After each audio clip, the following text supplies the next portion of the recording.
hansı bürc daha möhkəmdir? Nə bürcüsən? Qız. Qız bürcü. Əhsən. Hə? Canavar. Sən. Qızsan sən də. Bam, bam, bam. Ay, hara getdin? Sən. Buğa.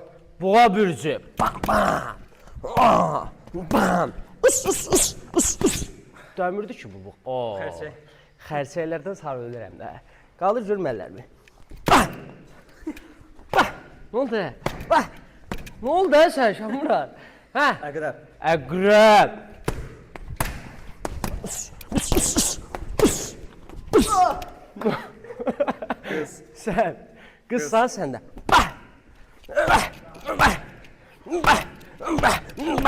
Qəşəng. Dolça. Dolça bürcü. Ay, nə komment yadıma düşdü. Dolçalarla işin olmasın, yazıqdılar. Hə. Buğa. Buğa. Vəhşi. Hə. Ay səni. Hə. Əqrəb. Ürəkli ol. Kəbra.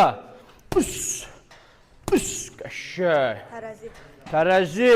Bam. Bam. Bura gəl tərəzi. Bam, bam. Hə. Xərçəng.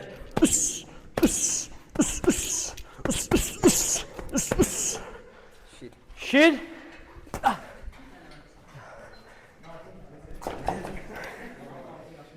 Nə bilirsən? Əkizlər.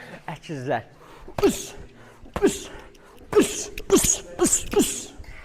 Əkizlər. Əkizlər. Dəmir. Nə oldu? Buğa. Buğa.